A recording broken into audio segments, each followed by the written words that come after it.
Today we're going to stud the track on the 2024 MXZ 137-inch, which is formerly known as the Renegade, with Smart Shox. This particular model I ordered with the 1.25" Ripsaw. It's a single ply track from Ski-Doo. If you buy direct from Camso's website, you can get a 2-ply 1.25" Ripsaw. But if you ordered it on a new Ski-Doo, the only Ski-Doo this year that has the 2-ply track is the new 850 Comp Turbo R. So we're looking at a 1-ply track. You can tell by if you count the threads. There's a line of threads here in the window, and you'll see on this one here there's only one line, so that indicates it's a single ply track. Nothing wrong with it. It's a lighter composite than a 2-ply. You just have to make sure you use the right studs, and the right studs are the Top Gun SP from Fast Trac. And you can go on their website, fasttrac.co, add in your studs, backers. I got 1.35 studs, which is perfect setup for this track. Add the nuts, add a toolkit into the cart, use the coupon code SNOW, and that toolkit's absolutely free. But let's just get right to studding this track, shall we?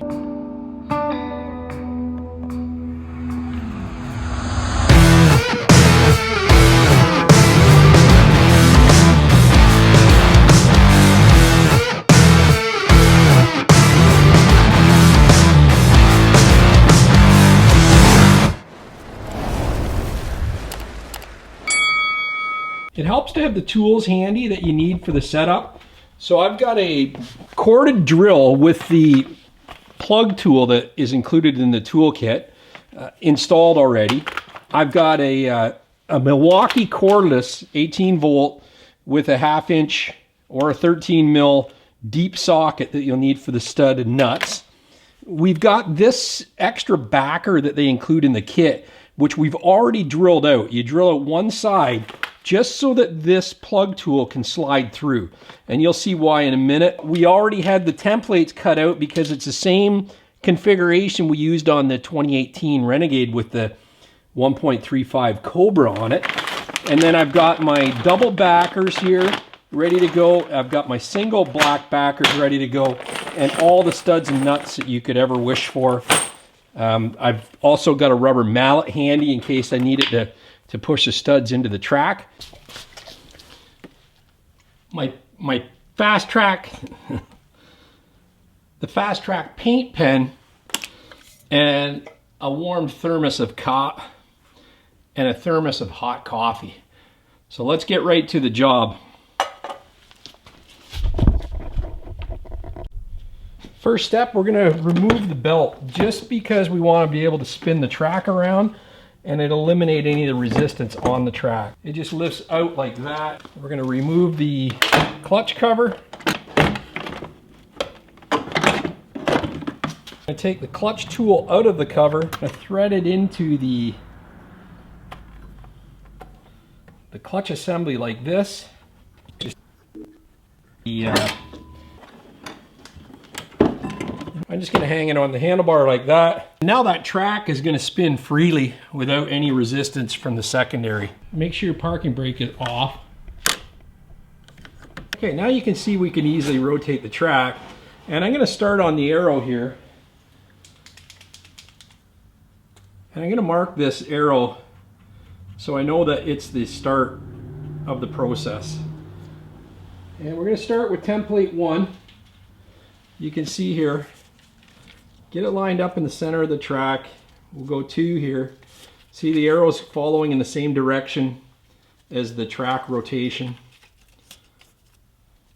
Because we're doing this on the snowmobile, we can only probably do about 4 or 5, maybe we'll get 6 windows in here at a time. I can bring this down a bit. We'll put 7 up. I'll make a dot here for 7 so we know. And then essentially what we're going to do is we're just going to make sure, I'm going to butt every edge of the template up to the edge of the track, and I'm just going to put 3 dots on here like this. Butt this one up.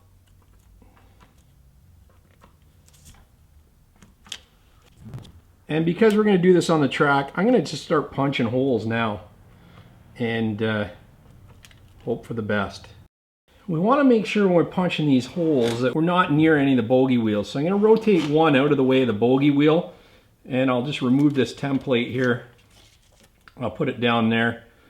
I'll punch these out. I'm going to punch out every single and one hole of the double only, and then once we get through them all, we'll go back and punch out the doubles.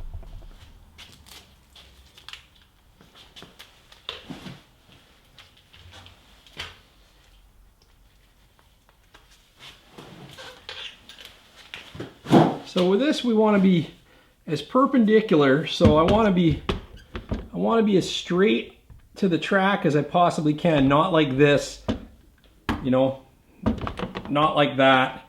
I want to be straight up and down as I possibly can to the track. And you'll find once you get this tool heated up and spinning, it's a lot better. In the original shot, you may have noticed had a green pick tool and a small screwdriver. Anything that'll help you pull the plugs once this thing fills up, if it possibly gets jammed with plugs, then that's a big plus. So we're just going to pop these into place.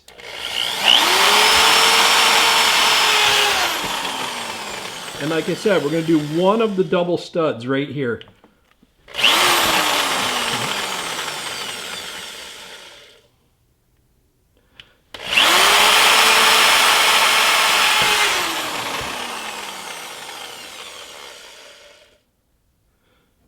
Keep going here.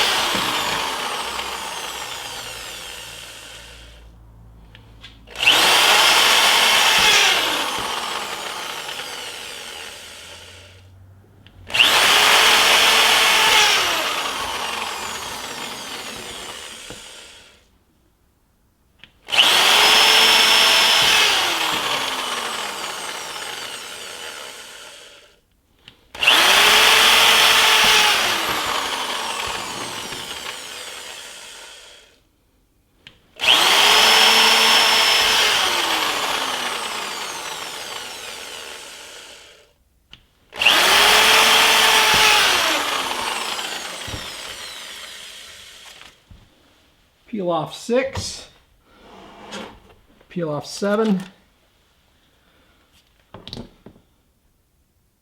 There's 14 different templates.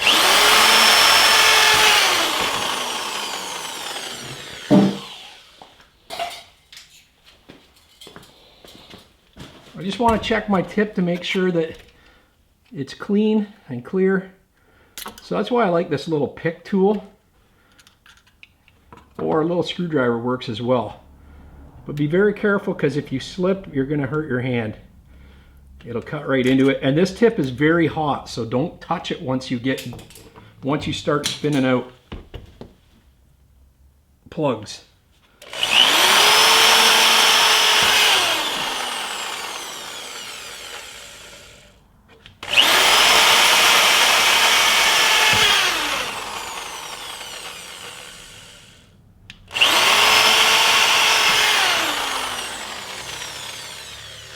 So there we got the first 7 done.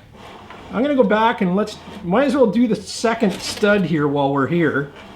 And the reason why you don't do both of them to start is sometimes that tool can shift. So I like to have these backers as straight as possible.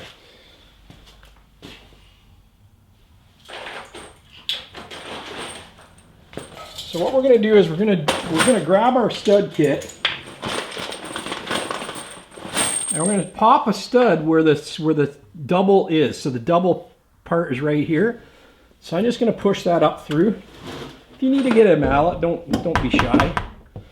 But usually you just give her a press and a wiggle, it'll pop through like that. We've drilled out this side of the two-piece thing. And you can see here, I hate to see crooked studs like that, or crooked backers like that. So we can line the backer up perfectly straight, get our plug tool in there. Might as well start with a clean one.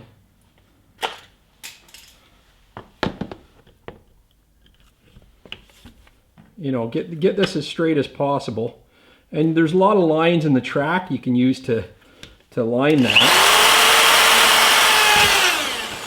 And just pop it in. We'll go to the next one.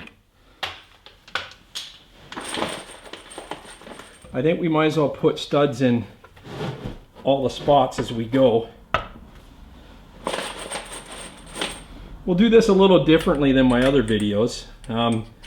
There's no right or wrong way to actually install these, just as long as you take your time and you know, complete the process. It's very, very simple. It requires really low skill level to do it. Make sure that these plugs are out of the hole as well. You know, that's why I also like having the little screwdriver, and you can feel on the back if there's any sticking out. But just like that.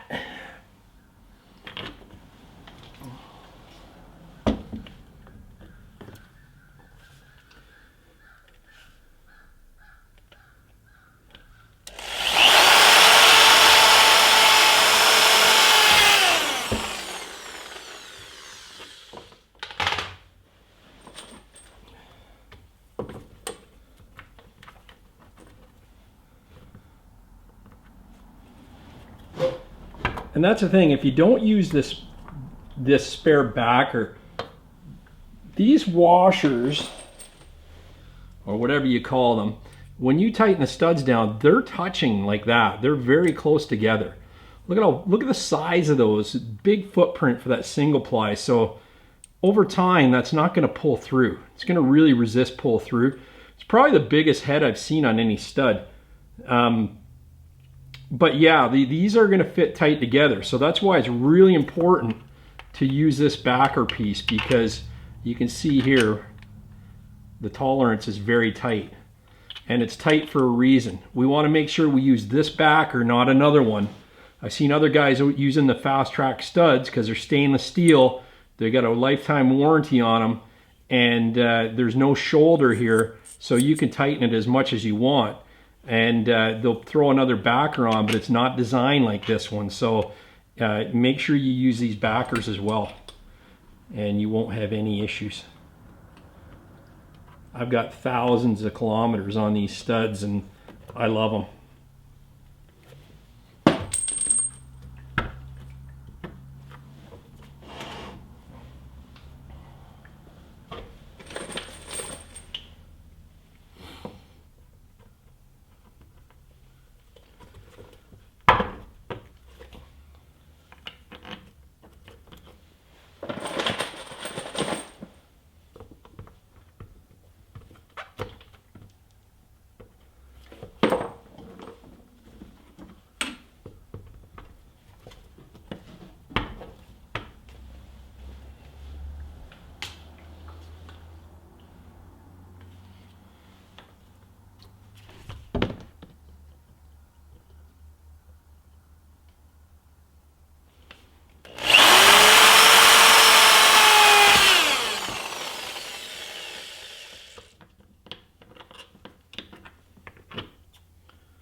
These are little nubs you want to make sure you pick out of the holes.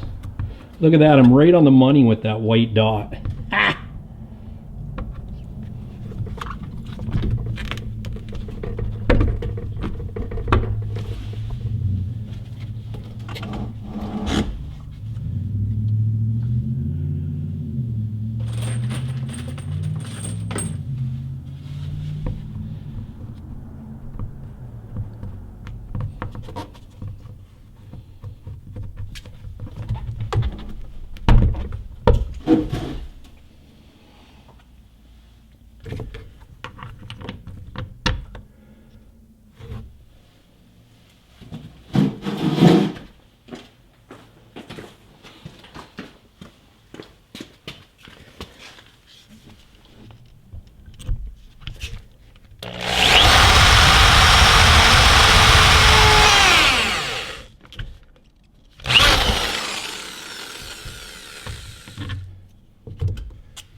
These studs look crooked right now, but they're going to tighten down straight.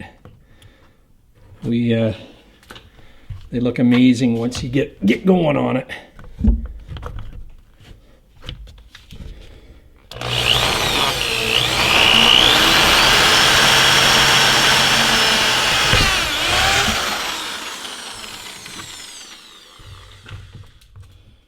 All right.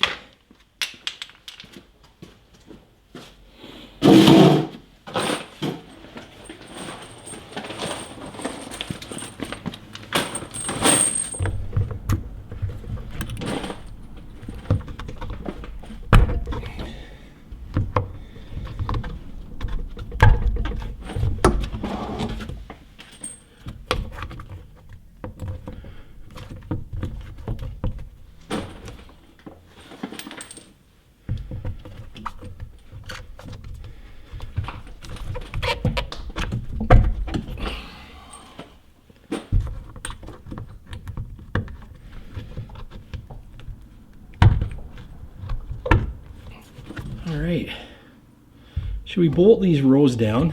Let's do that.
Grab your T25 and just hold it up underneath there. There's no shoulder on these studs, so they'll tighten right down to the track and grip it really tight. I usually just let this 18-volt Milwaukee almost come to a stop, but I'm kind of feeling with my thumb under there as I go to make sure that that head of the stud is tight to the track.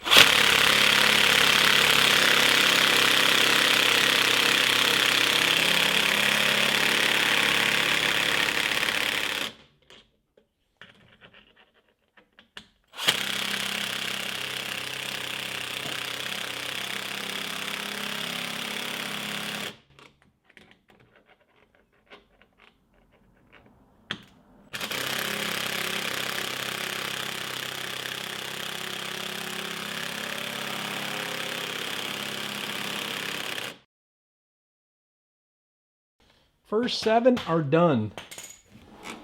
Let's move on to 8 through 14. Okay, mark these ones.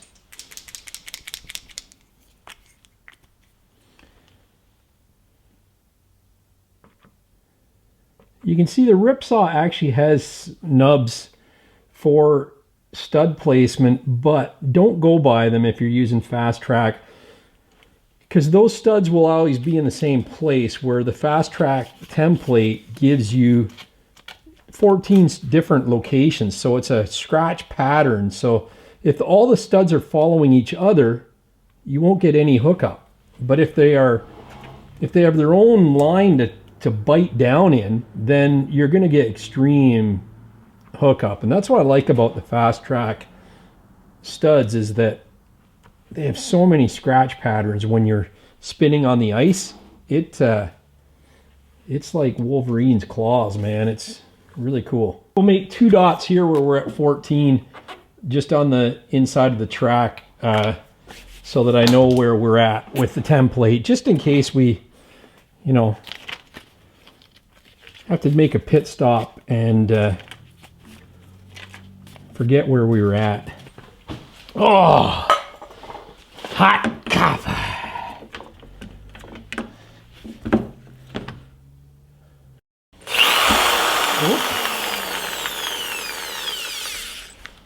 Sometimes when it spins like that, it's because your tip's plugged.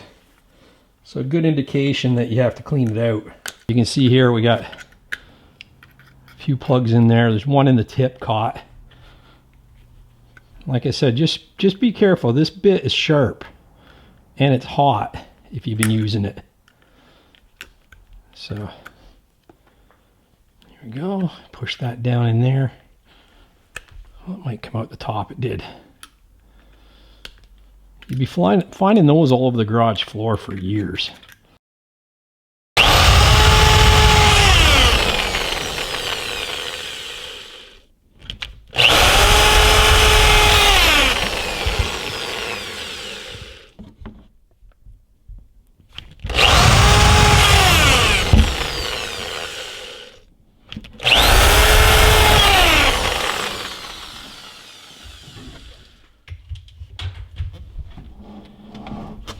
And 14, come on down.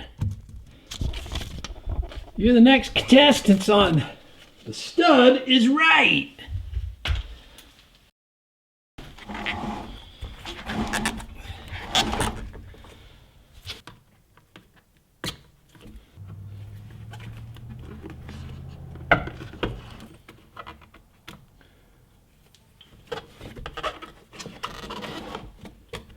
That was a little nib that you have to make sure you clear out of the track when you do this.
If you really want to get OCD, you can keep Fast Trac that's printed on the stud caps all facing the same direction too.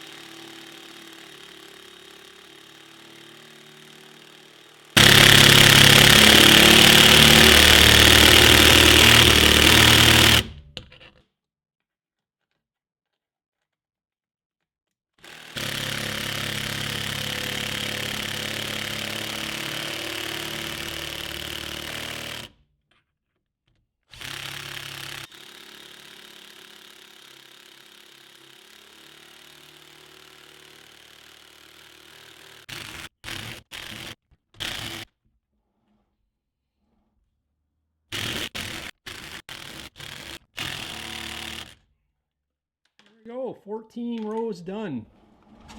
Let's start at 1 again.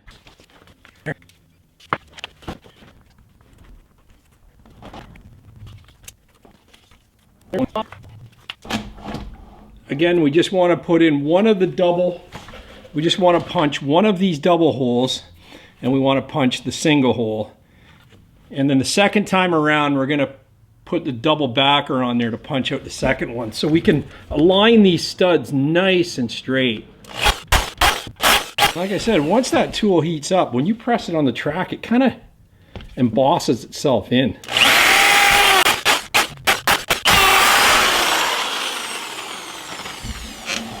I want to keep them away from the wheels that are right underneath here. You know, make sure you're not on any hardware.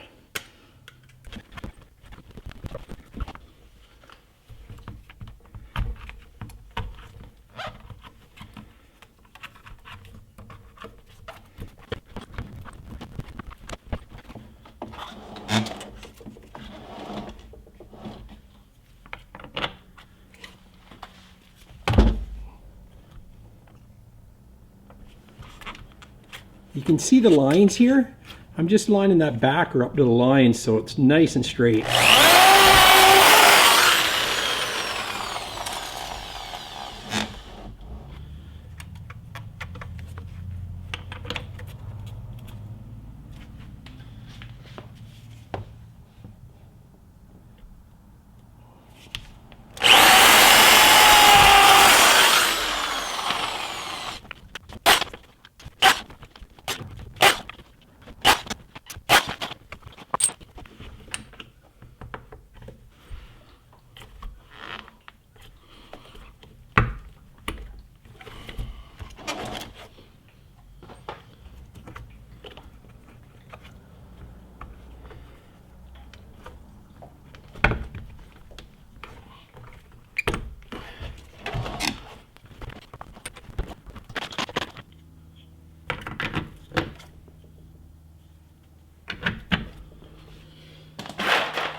Telling you, this is a lot easier to do with a brand new sled and new track that hasn't been ran outside yet.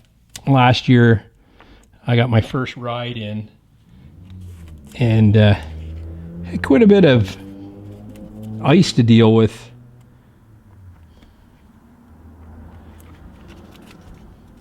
But we're nice and dry this year. Snow's on its way. It's January 8th today. Quebec opened, you know, a few hundred kilometers of trails, a few hundred miles of trails. 52 kilometers, which is not very much. 35 miles of trails opened up north. And but we're getting a storm tomorrow, which is called a Texas low, and it's supposed to be pushing up tonight and tomorrow, so we're expected 15 to 20 centimeters, which, you know, 6 to 10 inches of snow possibly coming.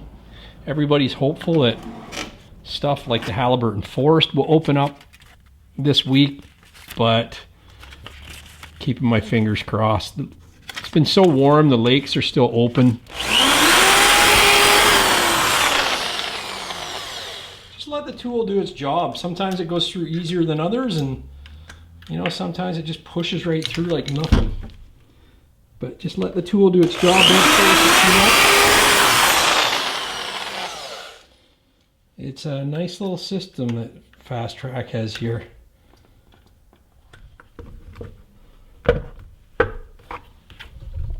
Just want to show you something here too. Just before you start the job, make sure you have these. They're tunnel protectors.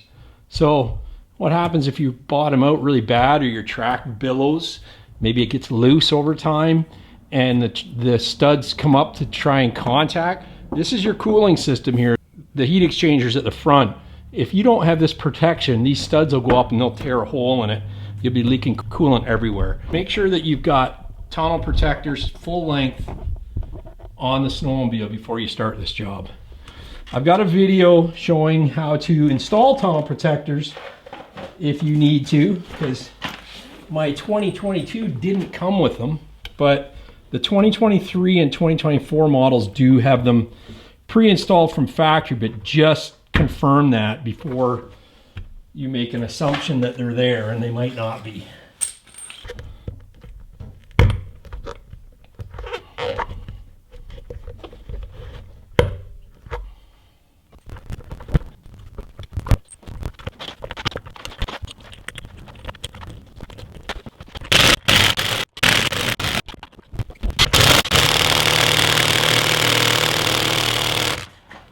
So you get the idea of this. We're just going to keep repeating this pattern until we get to the last row of 14. I think we're around the top now, so we're getting pretty close.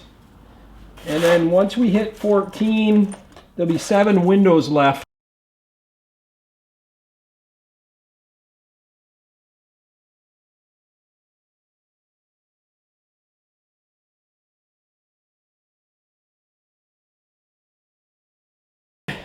Now you can see we have 13, 14, and we have studs coming down the hill here.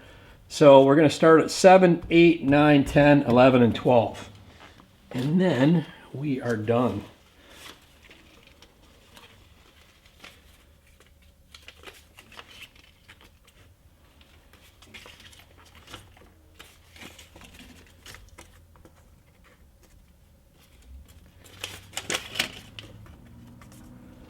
Pretty simple, and it really doesn't take that long to do. You just got to keep plugging away on it. So that's my 13, 14 I already paint marked.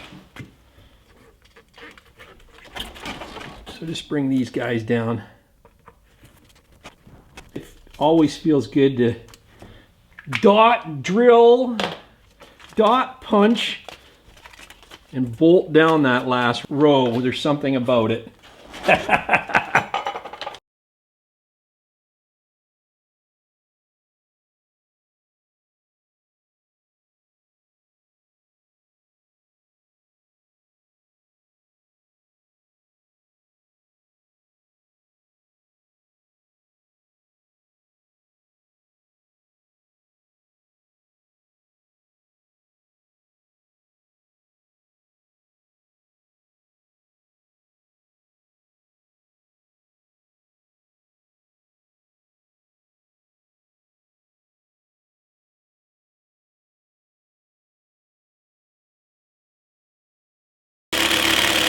And the final stud, 144, right here.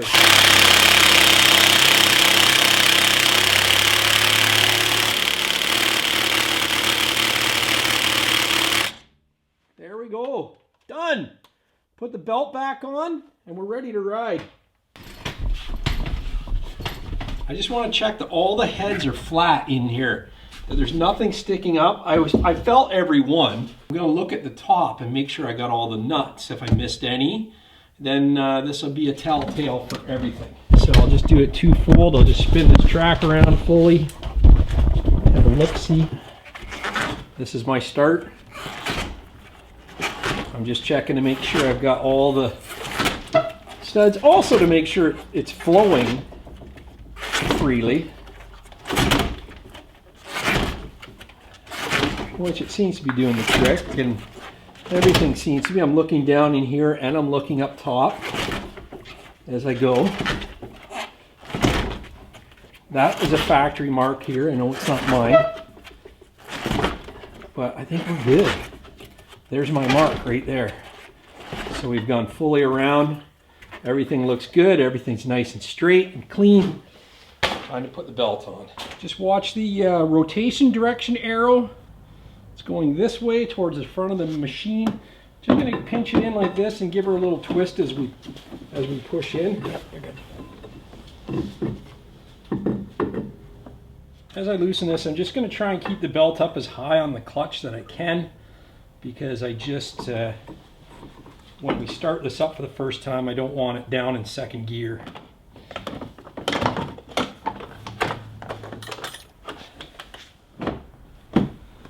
Door goes there.